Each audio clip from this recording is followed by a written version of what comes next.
Fuqia e mëshirës. Luli ecte I vetmuar në për rrugët e qytetit, si një hije pa trup, një shpirt I braktisur në errësirën e ekzistencës. Askush nuk I fliste, askush nuk e donte, madje edhe në shtëpi ai ishte I padëshirueshëm. Fytyrat e dikurshme të afërme tani I dukeshin të largëta dhe të ftohta si akulli. Çdo natë kalonte nën peshë në një dhimbje të thellë, një dhimbje që I hante shpirtin si një flakë e heshtur. Një zë I errët I pëshpëriste në mendje, një yshtje e padukshme që I gryente arsyen. Pse jeton ende? Askush nuk të do, askush nuk të pret. Mbaroje këtë makth, dhe sa herë mendonte t'i jepte fund gjithçkaje, diçka e pashpjegueshme ndalonte. Një fije shprese e brisht, një dorë e padukshme që e mbante në pragun e humnerës. 4 vite ishte helmuar nga droga. Një burg I përjetshëm ku ishte dënuar vetë. Por atë natë, një natë e nxehtë vere, doli të sorollatej rreth liçenit. Lotët I rridhnin pa ndalur, sikur shpirti I tij po shkrinte bashkë me ta. Papritur, gishtat e tij u bashkuan pa vedije dhe ai filloi të lutej.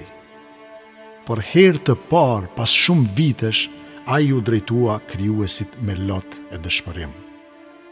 O Zot, më braktisën të gjithë. As nëna, as babai, as motra e vëllai nuk më duan më. Kam mbetur vetëm. Nuk kam askënd. Psherëtiu duke ndier shpirtin të rënduar si një mal. Pas orësh të gjata endjeje, sytë e tij u ndalën mbi një xhami. Minarja e saj e lartë ngrihej drejt qiellit, si një thirrje për shpëtim.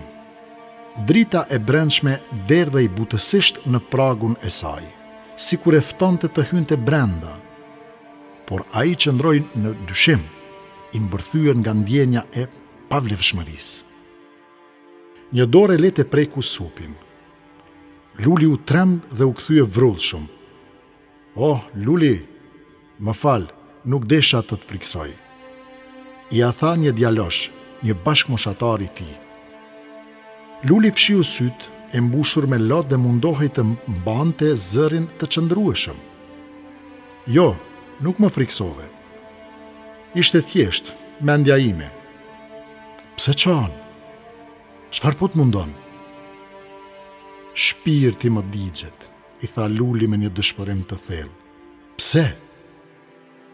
"Më kanë braktisur të gjithë. Jam I padenj, jam një njeri I humbur, një I mallkuar, nuk vlej për askënd."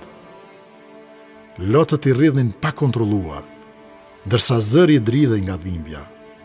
Bashkëmoshatari e pa me dëmshuri dhe e përqafoi fort. "Asnjë njeri nuk është I humbur për Zotin. Ai është gjithmonë aty, për ata që kthehen tek ai. Eja me mua në xhami, është koha sabahut." Luli ngriti kokën me dyshim. "Mua nuk më lejohet të futem në xhami. Jam një narkoman I fëlliqur, një mëkatar." "Jo, shtëpia e Zotit është për të gjithë. Eja, të lutem." Një ndjesi e çuditshme e përshkoi. Ajo ftesë ishte si një rrezë drite në errësirën ku jetonte. Me hapa të pasigurt, ai hyri brenda xhamisë. Fytyrat e të pranishme ishin të qeta, të ngrohta. Askush nuk e përçmoi, askush nuk e largoi. Përkundrazi, e përshëndetën me dashuri. Ai mori abdes për herë të parë pas shumë kohësh. U ul në sejdë dhe ndjeu diçka të paimagjinueshme, një lehtësim të papërshkrueshëm, sikur një barë mijëvjeçare të ishte larguar nga supet. Lotët që dikur ishin dëshpërim, tani ishin të mbushur me shpresë. Ai vazhdoi të vinte çdo ditë në xhami, u ndje I pranuar, I dashur, I vlerësuar. Dashurinë që nuk e kishte gjetur askund, e gjeti në vendin e Zotit. Pas disa javësh, ai vendosi të ndahej përgjithmonë nga droga. Zoti nuk e braktisi. Ai qëndroi me të në errësirë dhe ja hapi një derë që Luli as nuk e kishte parë më parë, derën e mëshirës dhe faljes. Luli më në fund kishte gjetur shtëpinë e tij të vërtetë.